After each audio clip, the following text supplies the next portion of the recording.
Have you ever heard a story so disturbing that it seems taken directly from a horror film?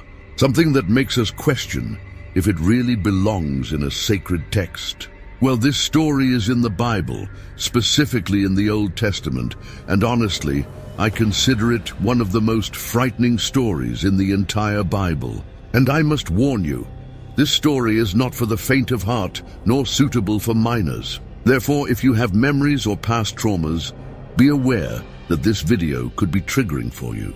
Prepare yourself, as this narrative is one of those that make us question the limits of human wickedness. The story I'm referring to is in chapters 19 to 21 of the book of Judges. Many know chapter 19, but few continue reading the following chapters. Perhaps because the content becomes increasingly heavy, more tragic, and more devastating. And although this narrative is difficult to digest, I believe there are valuable lessons we can extract from it. First, I'll tell the story in the most intense way possible, without sparing details, and then we'll explore the lessons we can learn from this sequence of events. The story begins in Judges, chapter 19, verse 1. In those days, there was no king in Israel, and a Levite who lived in a remote region in the hills of Ephraim took for himself a woman from Bethlehem of Judah as his concubine. Yes, a Levite, a man dedicated to religious service who should have been an example of conduct. He lived in northern Israel and acquired this woman to be his concubine, or wife, whichever you prefer to call it.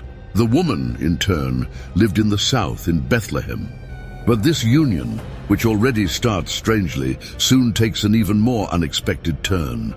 The woman was unfaithful to the Levite and returned to her father's house in Bethlehem of Judah, where she stayed for 4 months. 4 months passed until the Levite decided he wanted his wife back. He travels from northern Ephraim to the south, to Bethlehem, to fetch her. Upon arriving, her father welcomes him with open arms, offering him food and shelter. It seems like a friendly reunion, right? But behind this hospitality, there's an atmosphere of tension. Several times the Levite says, "I must go. Give me my wife so I can return home." But the father insists that he stay 1 more day. A strange insistence, a delay that seems to have a premonition that something terrible is about to come.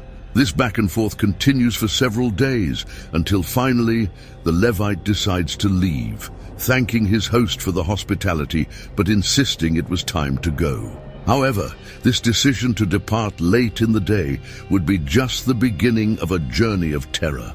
On the way back home, with his concubine beside him, is when the tragedy really begins. As they traveled through southern Israel, going from Bethlehem toward the north to Ephraim, they passed near the city of Jebus. The day was ending, and the Levite servant suggested they stop in the city for the night. But the Levite, preferring not to lodge among foreigners, decides to continue to Gibeah, a city inhabited by Israelites, believing he would be better received there. Upon arriving in Gibeah at sunset, finding no one willing to take them in, which was strange since hospitality was fundamental in Israelite culture, they were sitting in the square, not knowing where to spend the night, when an old man coming from work in the field found them and asked why they were there without a place to spend the night. The Levite explained the situation, and the old man, perhaps moved by an instinct of protection, offered his house as shelter. "You can stay with me," he said. "We don't need anything. We have food for ourselves and our animals. We just need a place to rest." The old man took them in, and they settled in his house. The tension seemed to have given a truce, but only seemed to. But while they were there, something terrible happened. Wicked men from the city surrounded the house and began beating at the door, demanding that the old man hand over the Levite so they could attack him. Imagine the host's despair, seeing his house surrounded, the fear in his eyes, while the men shouted from outside, demanding he hand over his guest. The old man went out and pleaded, "Please, my brothers, don't do this evil thing. This man is my guest. Don't commit this atrocity." He then proposed something unimaginable. He offered his own virgin daughter and the Levite's concubine for the men to do whatever they wanted with them, but not to touch his guest. A desperate offer, a cruel exchange that reveals how far humanity can go when evil prevails. And what happens next is simply horrible. At dawn, the Levite went out, ready to continue his journey as if nothing had happened, and found the woman fallen. He said, "Get up, let's go." But there was no response. And the Levite, showing no compassion, puts her on his donkey and continues toward his house. But what he does next is even more cruel, something that shocked all the tribes of Israel and changed the rumors of that land forever. What the Levite did upon arriving is something that defies imagination and takes us to the depths of human cruelty. He takes a knife and cuts the concubine's body into 12 pieces, sending each part to the 12 tribes of Israel. Imagine the shock of those who received these macabre messengers. A piece of bloodied flesh, a piece of a life that was brutally interrupted, proof of the barbarity that had occurred. Those who saw this scene were left speechless, saying, "Nothing like this has ever happened since the day the Israelites came up from Egypt." And indeed, that terrible act wasn't just a gesture of despair, it was a call to conscience, a brutal appeal for all tribes to face head-on the monstrosity that had been committed by their own brothers, the members of the tribe of Benjamin. From this point, the story transforms into a spiral of violence, a conflict that would bring even more pain and devastation. The tribes of Israel, in fury, united against Benjamin, determined to do justice. But what unfolds is not just justice, it's an unprecedented civil war. Imagine the battlefields covered in blood, brothers fighting against brothers, families torn apart by hatred and revenge. The result? A massacre. The tribe of Benjamin was decimated, with only 600 men surviving. And here begins a new dilemma, a difficult decision that would change the fate of that tribe. The other tribes soon realized that if those 600 men didn't find wives, the tribe of Benjamin could disappear forever. And then, in an act of desperation, the tribes made a decision as disturbing as the violence that started it all. They attacked a city called Jabesh Gilead, destroying all the men and all the women who had been with a man. They spared only 400 virgin women, as if those lives were merely pieces of a larger puzzle. These women were given as wives to 400 of the surviving Benjamites, but there was still a problem. Wives were still needed for 200 men. And that's when an even darker plan was put into practice.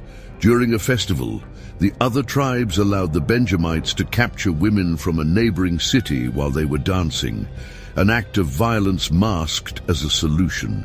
Thus, they circumvented the oath that none of the tribes would give their daughters to the Benjamites. And so, the tragedy perpetuated itself, generating new victims and scarring the land with pain and blood.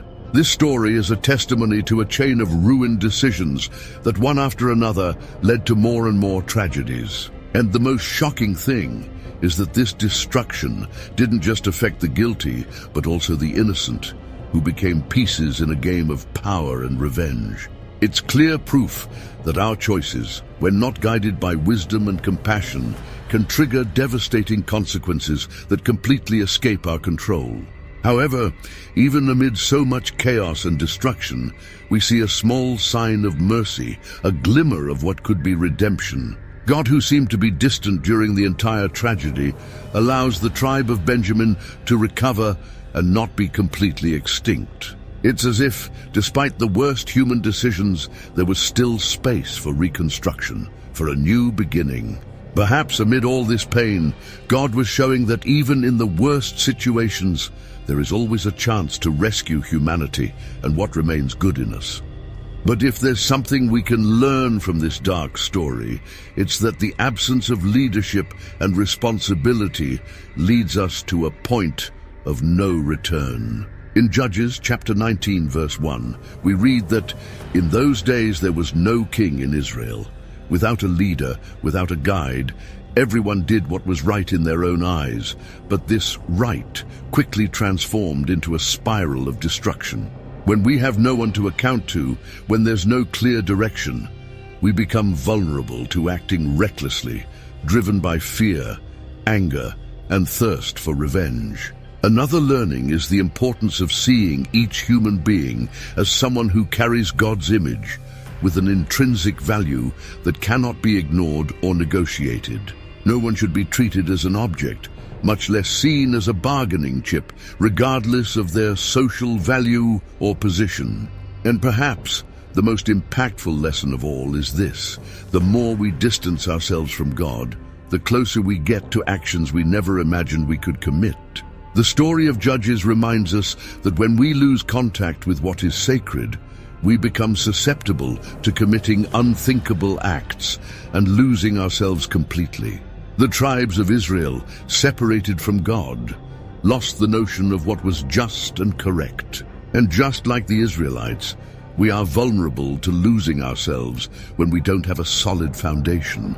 The moral of this story isn't just about the horrible acts that were committed, but about the need to stay close to what is right, to what is divine, so that we don't lose ourselves in the darkness of our own choices. I invite you to reflect deeply on this story, to think about how your decisions today can impact not only your future, but the future of people around you. Remember, you can choose your actions, but you cannot choose the consequences that come with them. And sometimes, a decision made in the heat of the moment can trigger a series of events that you could never predict.